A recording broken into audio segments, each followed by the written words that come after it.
రైతుల కళ్ళల్లో ఆనందం.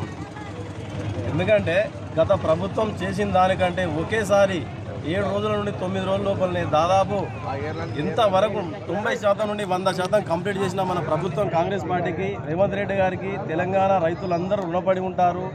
ముందు జరిగేది ఏదైతే ఒక సిస్టమ్ ప్రకారం రేవంత్ రెడ్డి గారు ఎక్కినాక సిస్టమ్ ప్రకారం దాన్ని వ్యవస్థను ముందుకు తీసుకెళ్తున్నాడో, విద్యనే కానీ, రైతులనే కానీ, సంక్షేమ పథకాలే కానీ, ఇండ్లే కానీ ఇచ్చిన 6 గ్యారంటీలు అయితే మినిమం ఒక 100 గ్యారంటీల పైగా ముందుకు తీసుకెళ్ళి వ్యవస్థను నడిపిస్తున్నాడు. విద్యా వ్యవస్థకు తీసుకుంటే ఎగ్జాంపుల్కి, విద్యా వ్యవస్థ స్కూల్ స్టార్ట్ కాక ముందే ఆల్రెడీ స్కూళ్ళలో బుక్స్ వచ్చినాయి.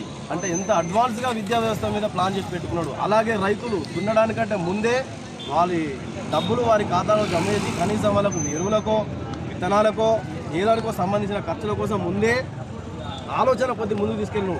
మొత్తం కుంటుపడిపోయిన ఆర్థిక వ్యవస్థను, గత ప్రభుత్వం చేసినటువంటి అప్పుల భారాన్ని, ఆర్థిక వ్యవస్థను ముందుగా తీసుకెళ్ళి దాన్ని ముందుకు తీసుకెళ్లే ప్రయత్నంలో బాగా ముందు పోతున్నాడు. ఇలాంటి రేవంత్ రెడ్డి గారికి ఇచ్చిన మాట ప్రకారం మడవం తిప్పని రేవంత్ రెడ్డి మరియు కాంగ్రెస్ పార్టీకి తెలంగాణ ప్రజలందరూ రుణపడి ఉంటారు. సోనియా గాంధీ గారికి, రాహుల్ గాంధీ గారికి, వారి ఆదేశాల మేరకు నడుచుకుంటున్నటువంటి తెలంగాణ ప్రభుత్వానికి అందరికీ, మన ప్రజలము, ప్రభుత్వము, మార్కెట్ డైరెక్టర్ కావచ్చు, మా వ్యవసాయ రంగానికి సంబంధించింది కావచ్చు, లేదా కాంగ్రెస్ పార్టీకి సంబంధించింది కావచ్చు, విద్యా వ్యవస్థకు సంబంధించింది కావచ్చు, ఏ డిపార్ట్మెంట్ అయినా కూడా అందరూ ఖచ్చితంగా వారి పద్ధతిలో ఈరోజు ముందుకు పోతున్నారంటే అది సీఎం రేవంత్ రెడ్డి గారి ఒక చాకచక్యత, ఒక తెలివి, దాన్ని ముందుకు తీసుకెళ్ళి అందరి మన్నలు పొందుతున్న రేవంత్ రెడ్డి గారు సుఖశాంతులతో ఉండాలని కోరుకుంటూ జై కాంగ్రెస్, జై కాంగ్రెస్.